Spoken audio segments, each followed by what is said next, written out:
안녕하십니까, 박정규입니다. 자, 오늘은 미국 주둔비 정액에 대해서 얘기를 좀 해보겠습니다. 여러분들 미국의 국경선이 어디 있다고 생각하세요? 이걸 잘 모르시는 분들이 많더라고. 미국의 국경선이 어디 있는지. 우리나라 국경선 어디 있죠? 뭐 휴전선이 있잖아요. 휴전선. 그러면 군대를 어디에다 가장 많이 배치합니까? 휴전선에 배치를 하죠. 그거 여러분들 잘 아시죠? 에? 호반에다 배치를 하는 것이 아니라 국경선에다가 가장 많은 군대를 배치를 합니다. 모든 나라들을. 그럼 미국은 국경선이 어디 있습니까? 미국 동부, 서부 해안에 있다고 생각하십니까? 없습니다. 미국에는. 그쪽이. 그게 국경선 아니에요. 캐나다? 캐나다 사이 그 국경선? 아닙니다. 물론 이제 행정적인 국경선은 맞지만 군사적 국경선은 그게 아닙니다. 저기 멕시코일까요? 아닙니다. 미국의 군사 국경선은 어디에 있느냐? 자, 미국의 서쪽. 미국 서쪽이 어디입니까? 쭉 태평양을 지나서 쭉 오면 제일 먼저 맞닿는 나라가 어디죠? 일본이죠. 일본 그리고 대한민국입니다. 정확하게 말하면 지금 대한민국이 미국 국경선의 일부가 되는 거예요. 그러니까 어디있죠? 베트남. 미국이 베트남한테 얼마나 도와주고 밀어줍니까? 왜? 중국을 경계하려고 하는 거죠. 쉽게 말해가 미국의 국경선은 미국의 가장 큰 적, 미국의 군사적인 적, 어디죠? 중국, 러시아, 북한입니다. 이 세 나라를 중심으로 해서 그걸 뺑 둘러싸서 거기에 다 국경선이 있어요. 그러면 미국 저거가 왜 그쪽에다 국경선을 만드느냐? 저거 세계를 지배하려고 만든 거예요. 한마디로 저거 잘 처먹으려고 만든 게 우리나라 주한미군이에요. 그 중에 하나 일부죠. 아무튼 미국은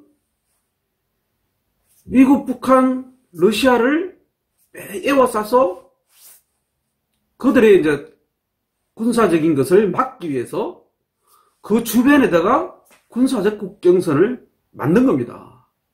그러다 보니 당연히 지역이 방대하겠죠. 그러다 보니 군사 비용이 많이 들어가는 겁니다. 자, 여러분 생각에 미국 없다고 해서 전쟁이 날까요? 중국이 베트남과 전쟁을 치를까요? 러시아가 남한을 공격할까요? 러시아가 유럽을 공격할까요?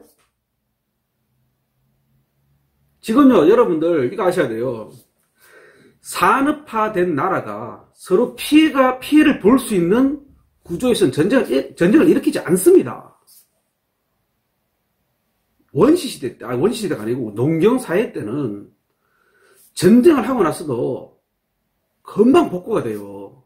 그렇지만 지금 고도화된 산업사회에서는 그 산업 기반이 무너지면 그 나라는 사실은 끝나는 거나 마찬가지예요. 그런 피해를 서로가 받을 수 있는 구조 하에서는 전쟁을 하지 않습니다. 북한도 지금 한창 성장기죠. 뭐 북한을 갖다 아프리카 수준으로 보는데 그건요 솔직히 말도 안 되는 그 생각이에요. 이미 지금 인공위성까지 띄운 나라예요. 그것도 100% 자력의 기술로 순수 만들어서 띄운 나라라고요, 여러분. 그게 그 정도 기술이면 어느 정도 아십니까, 여러분? 여러분 잘 아시잖아요. 수소폭탄도 만들었죠? 여러분 수소폭탄 하나 만드는 게 그게 어디 쉬운 일인지 아십니까? 우리나라에서 그냥 저 3개월 만에 만들 수 있다? 3개월 만에 만들 수 있는 거는 뭐냐 하면, 그걸, 쉽게 말해가지고, 한 번 더, 지금, 우라늄 한 번 이렇게 가동을 하면, 한 번 쓰고 나면 남은 거 있어요. 그걸 한 번 더 구우면, 그게 플루토늄이 된다, 플루토늄. 그 플루토늄 만드는 걸 이야기하는 거예요. 그리고, 우리나라가, 순수 100% 기술을 만들 수 있다? 3개월 만에, 6개월 만에? 택도 없는 소리입니다.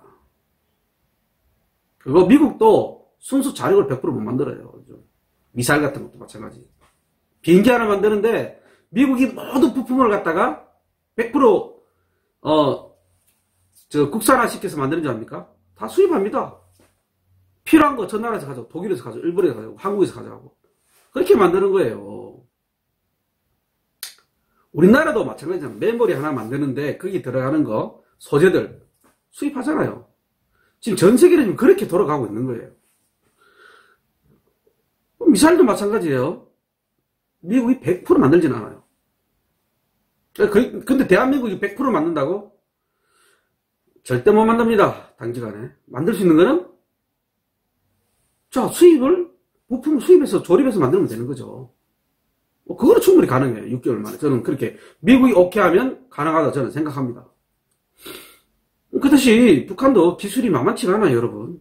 딱 두 가지 미사일을 만들고, 그 다음 인공위성 만들고, 그것만 해도, 그게 들어가는 기술적인 노하우, 수준만 제대로 아는 사람들은 상당한 실력이라고 생각합니다. 자, 그래서 북한도 나름대로 산업 기반 시설이 많이 갖춰져 있단 말입니다. 근데 이런 북한과 하고 남한이 전쟁을 한다. 저번에도 얘기했지만 핵전쟁은 안 일어납니다. 북한이 미쳤다고 남한이 핵전쟁을 일으켜요. 어차피 그거는 이렇게 맞자 같이 죽는 게임인데 그걸 누가 하겠습니까? 재래식 남한이 진짜 허접하면 할 수도 있겠죠. 근데 우리나라 남한의 재래식 무기가 그렇게 허접하지 않습니다. 북한도 상당히 피해를 봅니다. 재래식 전력 붙으면 어떻게 될지 몰라요, 솔직히. 일부는 우리나라 재래식 무기에 몰땡 뛰어난다 하니 그것도 아니에요, 사실. 그것도 아니고, 제가 볼 때, 모르겠어요. 북한도 만만치 저는 않다고 생각해요, 재래식 무기가. 미국하고, 지금 북한하고, 전쟁 하겠습니까? 핵이 날아가는데? 안 합니다. 아니, 이런 상황에서, 우리가 미국을 위해서 왜 미군 저거 국경선 주둔비를 우리가 왜 줍니까? 사실 우리가 주둔비 받아야 돼요. 그런데 정액을 한다? 야, 이거는 미친 짓이에요, 미친 짓. 물론 우리가 미국과 어떤 경제적인 협력을 하고, 사실 미국이 전세 경제를 딱 쥐고 있잖아요.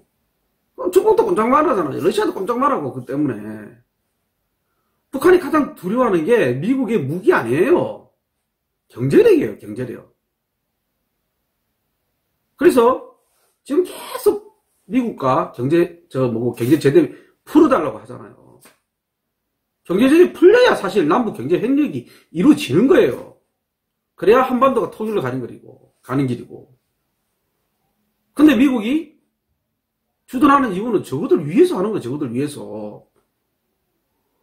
사실 우리 남한에 미군 주둔할 필요가 하나도 없습니다. 미국 저거 위해서 저거 하는 거예요. 사드 배치? 남한을 위해서 했다고 해요. 북한에 날라온 미사일 방어한다고? 이야, 진짜 그렇게 생각하는 사람은 대가리에 뭐가 든지 참 한심합니다. 방어 못해요. 미사일 날라오는 거 그거 어떻게 막아?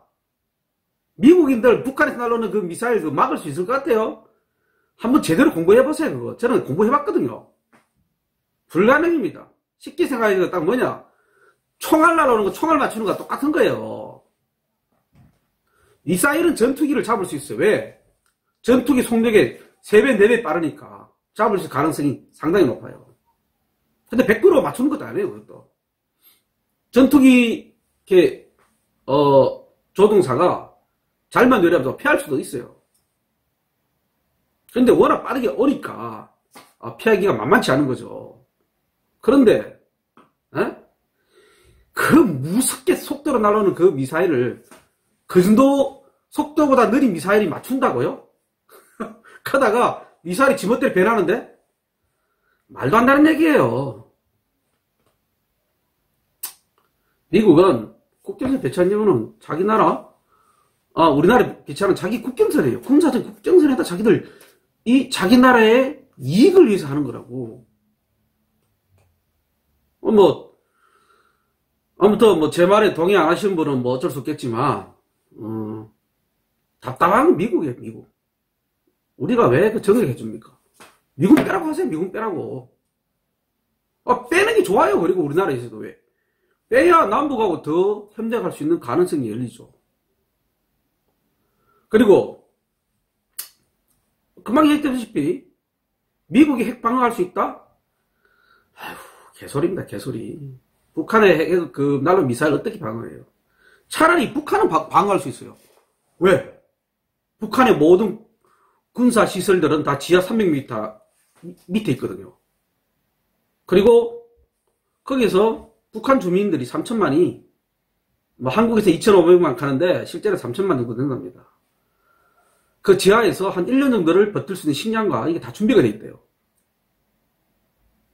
핵이 떨어져도 50m 정도까지 영향을 미치지 지하 300m? 못 건드려요. 따지면 핵전쟁하면 북한이 이기는 거예요, 상식적 생각에서. 근데 자, 여러분들이 제 말을 왜 못 믿느냐. 여러분들 내리에 세뇌가 있거든, 세뇌가.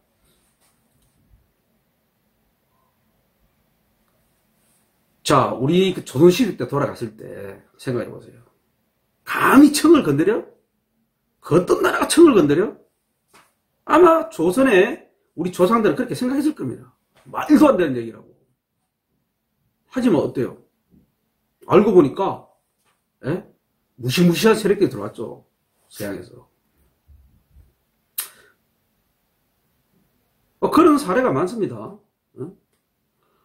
자기가 알고 있는 그 생각의 사고에 경직이 되고 세뇌가 되어서 객관적인 시각을 바라보지 못해요. 우리는 그래서 뭔가 분석을 하고 추론할 때는 그 세뇌된 그 감정적인 게 아니라 그걸 다 떨쳐버리고 객관적으로 봐야 돼요. 객관적으로. 미국이 빼고 싶으면 저거 이익 때문에 빼가는 겁니다. 잊고 싶으면 주둔하고 싶으면 주둔하는 건 자기 이익 때문에. 저는 그렇게 생각해요. 굳이 미국 빼라고 하세요. 빼라고 하세요. 저거들 군사비 아깝다 그러는데 그럼 빼는 게 좋아요, 사실은.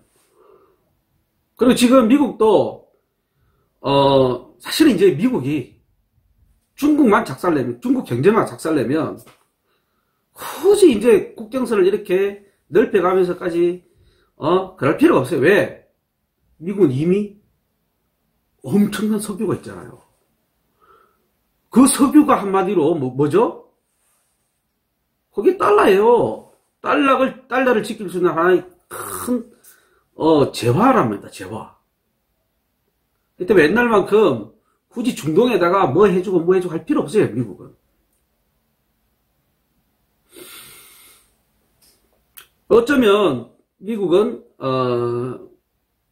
우리 남한에서 손 떼기를 원할지도 모릅니다. 저는 그렇게 생각해요. 제가 트럼프라면 그런 생각을 할 수도 있겠어요. 왜? 북한하고 계속 부딪혀봐야 좋은 게 하나 없어요. 아니 거지 새끼하고 부자하고 둘이 맞짱 까닥까는데 그 맞짱 까면 누가 손해입니까? 차라리 달래가지고 보내지. 차라리. 저는 어쩌면 미국은 미군 철수를 원할 수도 있다. 저는 그렇게 생각해요. 왜? 북한이 계속 도발하면 골치 아프거든요. 아무리 강력하게 도발해도 전쟁 못 일으켜요. 도발을 하면 할수록 누가 손해입니까? 미국이 손해입니다. 같이 욕하고 같이 서로 으르릉 되면 누가 주가가 올라갑니까? 북한이 주가가 올라가요. 아니 말로 북한이 태평양 한가운데에서 수소폭탄 시험 한번 해보세요. 태평양을 쥐고 있는, 주름 잡고 있는 미국 그 태평양 그 한가운데에 미사일 한번 날려보세요. 그리고 수소폭탄 터뜨려보세요. 어떻게 되는가. 그리고 미대륙 횡단하는 대륙간 탄도미사일 한번 날려보세요. 물론 먹통 터지지 않는 그런 미사일을 갖다 날린다고 가정해보세요. 미국 사람 섬찟할걸요? 당장 미군 빼락할걸요? 북한이 그거 안 한다고 보십니까, 여러분 생각에? 계속 대화가 일 안 되고 이래 가다 보면 그 사태까지 갑니다. 저는 그렇게 100% 그렇게 생각합니다. 왜? 내가 김정은이며 그거 합니다. 왜? 어차피 같이 죽는데 있는 놈이 나를 건드리겠어? 전쟁 안 나요. 전면전 절대 있을 수가 없는 겁니다. 그러면 같이 도발하면 누가 손해냐? 있는 놈이 손해예요. 명성이 가장 강한 놈이 손해고. 치킨 게임 아시죠? 치킨 게임 하는데 거지 새끼하고 부자 새끼하고 자 차를 타고 이렇게 치킨 게임을 한다 칩시다. 같이 죽으면 누구 손해예요? 100% 거지 새끼가 이깁니다. 너무 뻔한 거예요. 저는 그래서 미군 연대를 빼다고 생각해요, 사실. 그래서 이참에 어차피 정이 가는 거 우리가 목소리 높게 올려가지고 미군 빼라고 하세요, 사실. 정 안 되면 미군 주던지 달라고 하든지. 응? 그게 맞는 거 아닙니까?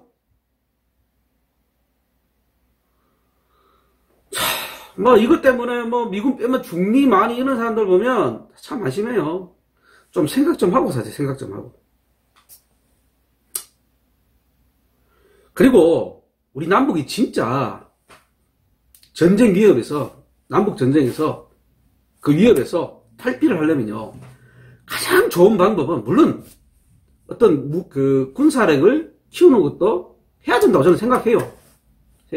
최소한 이 정도의 지금 정도의 군사력은 갖춰야 된다고 생각합니다.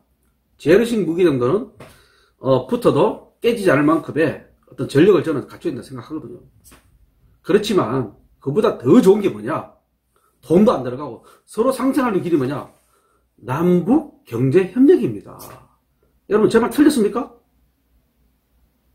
아니 서로 남북이 짝짝꿍 해가지고 돈 잘 버는데 그럼 뭔 전쟁을 해요? 중국이 대만 공격합니까? 네? 대만에 미군 뺐잖아요. 미군 뺐을 때 중국이 대만 공격했어요? 아마 전력 차이는 엄청 날 거예요. 중국이 훨씬 더 강한데. 그 당시 때 중국 다 그 핵 있고 대만 핵도 없어요. 미군 뺐어. 전쟁 납니까? 안 납니다. 전쟁 나봤자 좋을 게 하나도 없거든요. 왜? 이제 한참 성장하는 중국 그 경제 기반이 다 무너집니다. 대만도 작살나겠죠. 다 폐허가 됐는데 제일 좋아하는 놈 누구예요? 미국 놈들이 좋아합니다. 미국 놈들이 둘이 망했으니까 다음에 팔아먹을 거 많겠죠. 중국 지도부가 그 생각 못 하겠어요? 그리고 김정은 지도부 쪽에서 그거 생각 못 하겠습니까? 왜 미국을 위해서 한반도끼리 같이 죽자 싸자 전쟁을 합니까? 나 진짜 안심해요, 진짜. 세뇌된 사람은 내가 미친놈이라 할 거예요. 뻔합니다. 이 세뇌된 사람은, 한번 세뇌된 사람은 합리적인, 논리적인 추론을 하지는 못해요. 그냥 세뇌돼가지고, 감히 어디 미국을 건드려. 미친 거예요. 이거 생각하는 거 보면. 근데 그분들은 세뇌된 사람은 내가 미쳤다 생각하지. 감히 어디 미국을 건드려. 하늘 같은 미국. 나중에 제가 시간 나면 언젠가 북한의 군사력에 대해서도 내가 좀 얘기를 좀 할 겁니다. 자, 아무튼 우리는 북한과의 전쟁에 비해서 가장 탈피할 수 있는 가장 좋은 점이 뭐냐? 그리고 서로 이익이 되는 뭐냐? 남북 경제 협력입니다. 이걸 막고 있는 건 누구라고요? 미국이죠. 왜? 그 증거가 뭐냐? 세컨더리 보이콧. 북한 경제 제재, 대북 경제 제재, 세컨더리 보이콧. 그 두 가지 때문에 우리 마음대로 북한과 경제협력을 할 수가 없어요. 그리고 북한은 경제협력을 하기를 원해요. 북한이 맨날 떠드는 거잖아요. 경제제재 풀어라. 미국아 제발 북한은 대북 경제제재 풀어라 라고 요구하는 거예요. 미국은 안돼 하고 있는 거예요. 근데 뭔 북한이 개방하기를 원치 않고 무슨 그런 개같은 소리를 합니까? 그런데 언론에서 이상한 소리하고 미국에서 이상한 소리에 왜 그래 세뇌를 당하세요? 합리적으로 생각해 보시라니까 여러분.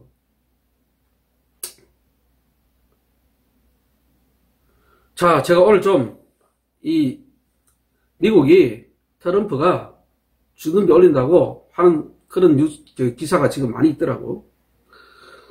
이거요 여러분, 미군 빼는 게 맞습니다. 저렇게 자꾸 지랄할 것 같으면.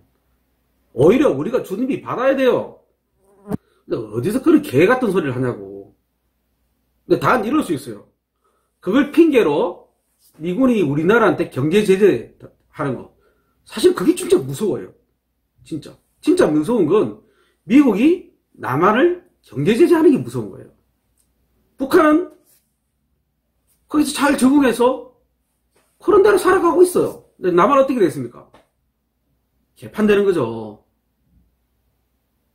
그것 때문에 미국 눈치 봐요. 그것 좀 이해가. 그런데 남북 전쟁이 일어나기 때문에 미군이 필요하다, 미군 주둔이 필요하다, 이건요 말도 안 되는 얘기입니다. 물론 세뇌 많이 된 사람들은 제가 미친놈이라 하겠죠. 자, 오늘 여기까지 얘기를 하겠습니다. 내일 또 시간 되면 제가 뭐 통일에 관한 얘기 아니면 뭐 다른 얘기 뭐 할 수 있겠죠. 자, 아무튼 여러분들 잘 계시고 또 다음에 뵙겠습니다. 마치겠습니다.